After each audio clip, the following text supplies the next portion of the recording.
po sa ating palatuntunan. Speaking of Mary, tayo po ay nasa episode 6 ng ating serye na ito. Ito pa rin po ang inyong lingkod, Father Melvin Castro. Brother Veron po.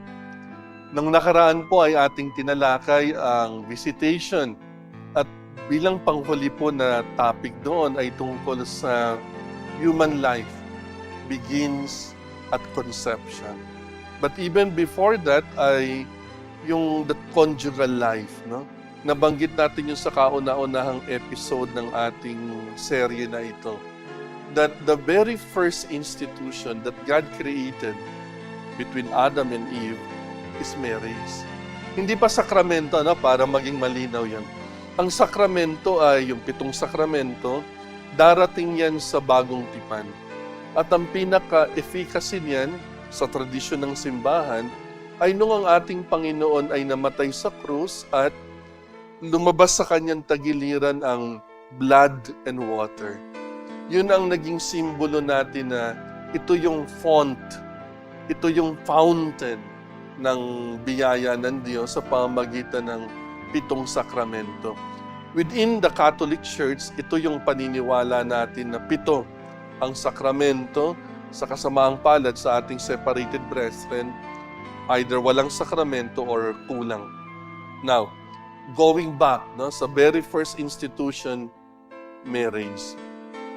Later on, it will be a sacrament dahil sa the very first miracle ginawa ng Panginoon sa sakramento ng sa wedding feast at Cana, and then eventually nung sinabi niyang what God has joined together, let no man put asunder.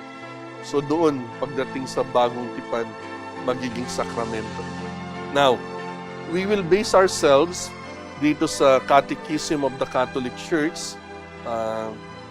Kung may kopya po kayo nito ay maganda. You can also download it. Ang atin pong tatalakayin, no, in a very special manner, at this is for adults lalo na, no, dahil medyo adult ang topic, the love of husband and wife. So, meron tong mga sensitive part, no? For appropriate for kailangan parental guidance, ano po. This is for our parents and the adults preparing for marriage, no? So, pakinggan po natin ang bahagi na ito. Ang number 2360 ng Catechism of the Catholic Church.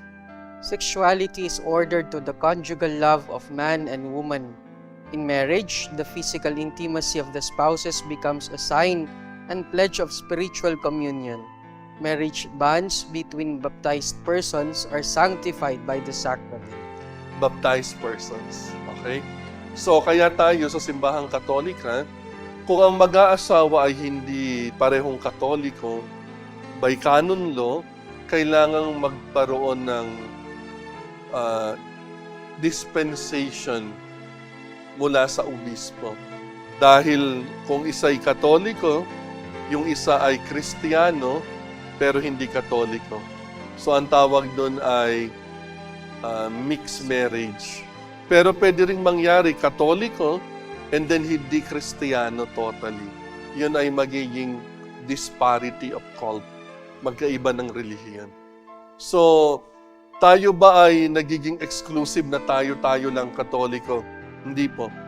Tayo nagiging realistic na magkakaroon ng conflict talaga kapag magkaiba ang pananampalataya. Kaya nga, kung merong ganyang impediment, hindi Katoliko pero Kristiyano, or totally hindi Kristiyano, may pipirmahan yung non-Catholic party na nangangako siya na una, igagalang niya ang Catholic party, at ikalawa, ito yung mas mahirap, lahat ng anak ay magiging Katoliko. Father, Mahirap yan. ano ang magiging consequence if ang isa ay hindi susunod dun sa napagkasundo? Mahirap na ngang i-monitor actually to be realistic anong mangyayari pagkatapos. But I think it is safe to say na the mere fact na pumirma yung non-Catholic party at nangako sa harap ng pari, signed yan eh. Itatago yung document na yan I think and I believe 99.99% ay susunod sa agreement na yun.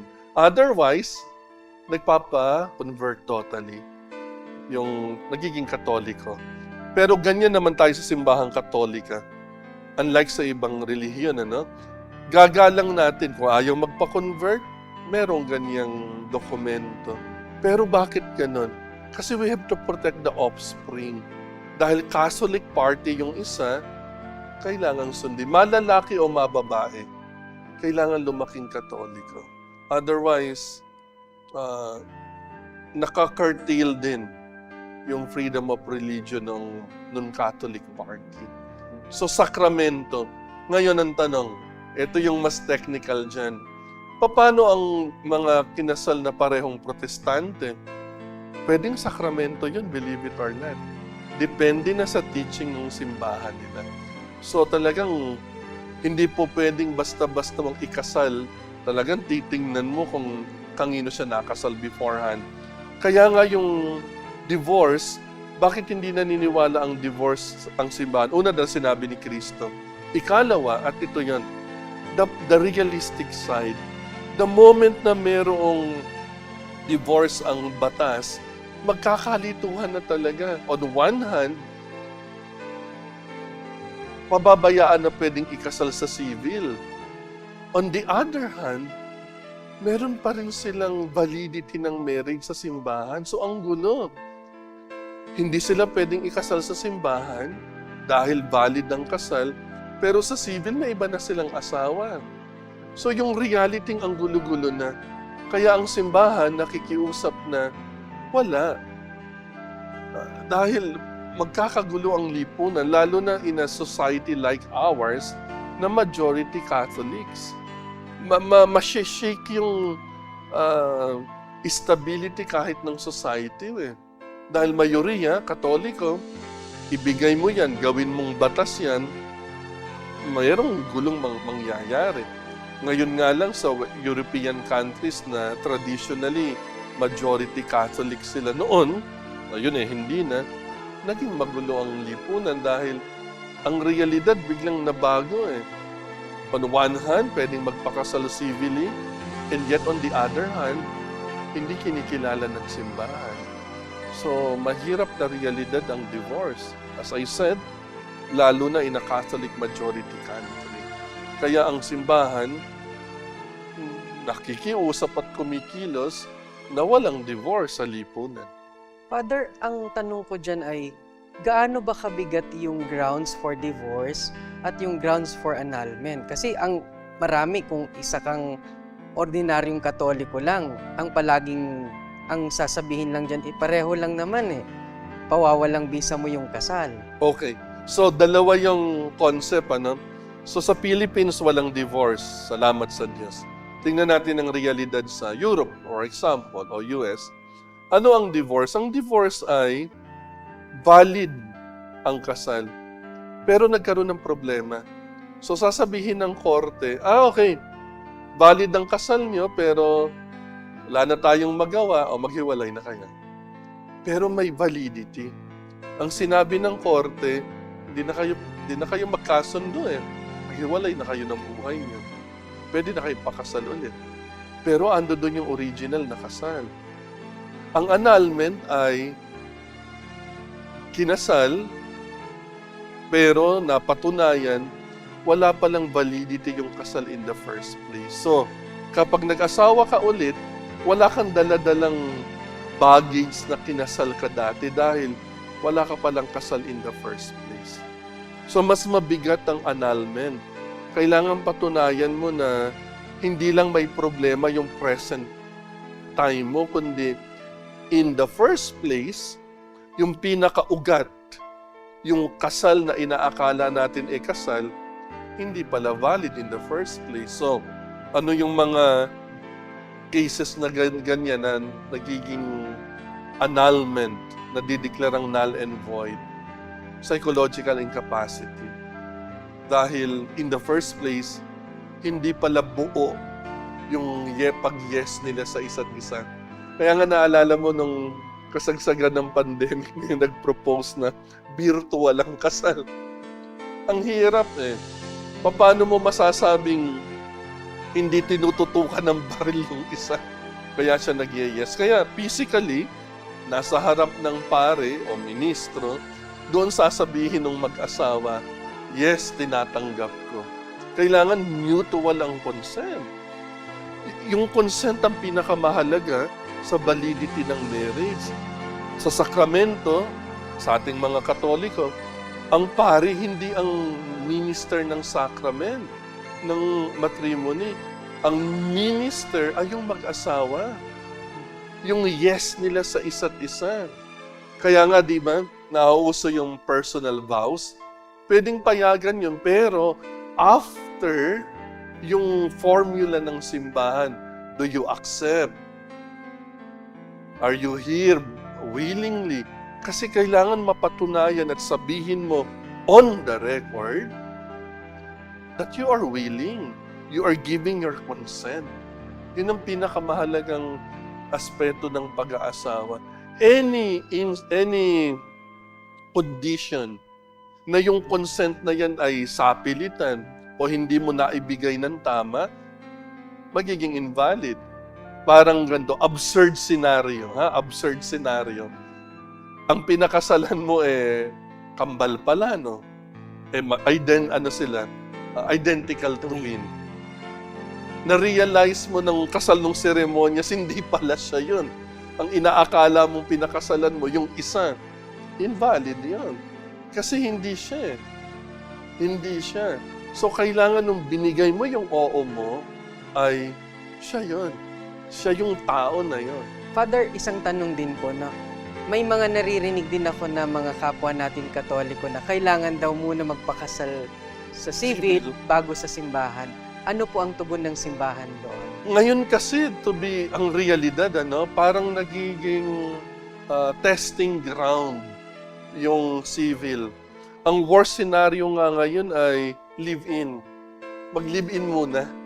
Testingin muna kung compatible. At kung sigurado na, saka mag-civil, saka mag-church. Ang civil wedding, mawalang galang na po sa pamahalaan, alam naman nila yan. Hindi kinikilala ng simbahan yan as sacrament. Which means, kung kinasal sa huwes, supposed to be huwes, pero pwede sa mayor, pwede sa city hall, whoever, ay lang yan, is a civil contract, hindi sakramento. To be a sacrament, kailangan sa simbahan, sa harap ng either the deacon, the priest, or the bishop, na witness. And then of course, to be canonical, kailangan ng witness. Yung tinatawag nating principal sponsor, sa totoo lang, yung ninong at ninang sa binyag ay ibang nature. Yun ay totoong ninong at ninang. Talagang inaako mo yung pagiging pangalawang magulang. Sa kasal, hindi ganon. Sa kasal ay principal witnesses sila. Witnesses sila nung kasal niya. Hindi sila ninong-ninong tulad sa binyag o sa kumbil. Ito ay witness sila. For that sacrament to be valid kasi, kailangan mayroong two witnesses aside from the minister. So, ganun ang validity ng sakramento. Then of course, yung canonical form, may form tayo na yun ang formula na. Now, meron po akong babanggitin tayo na medyo SPG. Okay? Nais ko pong pakinggan ninyo ito, 2632 ng Catechism. I hope you will not be shocked, Pero ito ang katuruan ng simbahan. 2362, rather, ng Catechism of the Catholic Church. The acts in marriage by which the intimate and chaste union of the spouses takes place are noble and honorable. The truly human performance of these acts fosters self-giving. They signify and enriches the spouses in joy and gratitude. Sexuality is a source of joy and pleasure. Antindi, So, Ito po yung isang sa Theology of the Body ni Saint John Paul II. Ang contention doon ay, ang thinking kasi natin, nagkaroon ng sexual intimacy si Adam and Eve after original sin. Lumalabas tuloy ang sex, physical intimacy ay makasalanang gawain. No. Ang nadiscover nila after original sin ay hubad sila. Pero, kung babalikan natin ang Genesis chapter 3, nung sinabi ng Panginoon na kinuha yung rib, mula kay Adan, ando doon na agad yun eh. From that time on, sabi doon ay, man will cling to his wife. He will leave his father and mother and cling to his wife. Nagsama na sila bilang mag-asawa. Wala pa ang original sin. Which means, ang physical intimacy between a duly married couple is something that they should enjoy. Between a husband and a wife. Hindi yan makasalanan. Kaya nga, you forgive me for using this word, ginawang ng Panginoon na pleasurable yan. Kaya nga very tempting na gawin yan outside of marriage, or before marriage, or extra of marriage, kasi something pleasurable. Kaya very tempting.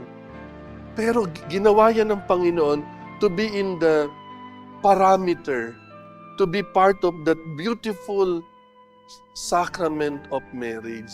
Kasi it nourishes the relationship between the husband and the wife. Kaya nga importante, sa bawat conjugal act, to be technical, ando dun yung openness to life. Hindi natin pwedeng ihiwala yon, the pleasure component and the openness to life. Yan ang problema ng contraceptive. Pinaghihiwalay mo. Doon lang tayo sa pleasure component, walang openness to life. Hindi ganun ang simbahan. Ang simbahan, pagkasama yan. Dahil nung ginawa ng Panginoon, ang example ko nga dyan, I hope you will not find this offensive. Some higher mammals, monkeys, orangutan, etc., ang kanilang sexual relationship face-to-face. Sa lower form, impersonal. Dito yung aso, ang pusa. They just copulate without emotion, at times painful. Pero, except for the higher mammals, baka sabihin nyo, Father, talagang nag-evolve tayo from the monkeys. No. Pero tingnan nyo sa tao, it's face-to-face. It's pleasurable. It's something to unite. Kaya nga, they are no longer two, but one flesh. So yung interpretation that they are no longer two, but one flesh, one interpretation is literally, that is physical intimacy. And secondly, yung pagkatao nila, nagiging isa dahil sa sakramento na. So, ganyan ka-importante yan. And we cannot put a dichotomy, as I said, between the pleasure component and the openness to life. Kailangan magkasama palagi. Kaya ang contraceptive, condoms, pills, the church does not accept. Hindi dahil gusto nating basta multiply ang tao. No. Kaya ando dun yung discipline. Parang ganito, sinabi nating mahal ang mag-asawa, sinabi nilang mahal nila ang isa't isa. Kapag minahal mo ang isang tao, lahat yung buong pagkatao niya, the positive, the negative in that person, and yung reproductivity niya, fertility. Hindi po pwedeng, I love you, sasabihin ng lalaki o ng babae, pero kapag hindi ka fertile, pag fertile ka, I don't love you. Kaya gumamit tayo ng contraceptive. No. The totality. the totality. Huwag nating i-view ang church teaching na negative lang. Bawal ang condoms, bawal ang pills. No. It's because the church respects the total plan of God. Yung physical intimacy between the husband and the wife, andun ang pleasure component na hindi mawawala, pero may kadugtong openness to life. That your relationship, your physical intimacy ay pwedeng magbunga ng a new life. Tsaka Father, malamang, correct me if kung mali po ako. Ang mismong paggamit ng contraceptive ay, in a way, pagbibigay ng walang respeto sa asawa. Sapagkat, una nga, dahil ang pangako nyo ay bumuo ng isang mag-anak at gagawin nyo ng may buong pagmamahal, baka ang mangyari unconsciously sa paggamit ng contraceptive ay nawawalan na ng respeto ang isa't isa. Kasi, Nawawala ang love. yes, Father. Nagiging lust, pleasure. ba? Right. Kaya nga, warning yan ni Blessed o Saint na ba? Si Paul VI, no? Di ba sabi niya sa Humanae Vitae, the moment na maging culture ang contraceptive, magkakaroon ng objectification ang woman. Ang tingin na lang ng man sa woman ay, pangit sabihin sa Tagalog, I will not use it. Pero parang, just to fulfill your lust. Kasi may contraceptives. Or, ito yung worst. Total pala, andyan ang contraceptives, hindi ako makakabuntis ng ibang tao. I can do it with another person outside of marriage. Tuloy-tuloy yan. Yun ang hindi ma-realize ng iba na parang ang simbahan napaka-conservative, napaka-archaic, napaka-antiquated sa teaching. Hindi eh. Kasi ang church in her 2,000 years of experience, pinagdaanan niya na lahat. At doon nagsisimula, the moment that we give in and cave in, yung sa concept ng just to fulfill your physical desires, tuloy-tuloy yan pabagsak. Mind you, and our viewers, tingnan nyo lahat ng empires. Be it the Greek Empire, the Roman Empire, o anumang empire. Pag dumating sila sa zenith ng kanilang civilization, ano yung unang nagiging gulo nila? Immorality. Kasi ang yaman na nila eh. Kapangyarihan na nila. The moment nag-give in sa immorality, bumagsak ang imperyo. Any empire. Any empire. Look at Europe now. Hindi natuto sa Roman Empire. First world country. America, first world country. Pero, bumabagsak kasi the moment we give in talaga to immorality, downhill yan ng buong society. And the church, as I said, in her 2,000 years of history, ilang imperyo na ang pinagdaanan niya. Panahon ni Cristo, Greek Empire. Roman Empire muna, then Greek Empire, then Roman Empire, pero before that, itong Babylonian Empire. Sunod-sunod, lahat na ng imperyo, lahat na ng world war. Nag-come and go ang mga empires, the church is here. At minsan, nai-infect siya. Parang virus. Minsan, ang simbahan nai-infect. Kaya nga, during the height of the medieval age, di ba? Very magkahalos interwoven ang empire at ang simbahan. Naging downfall ng simbahan.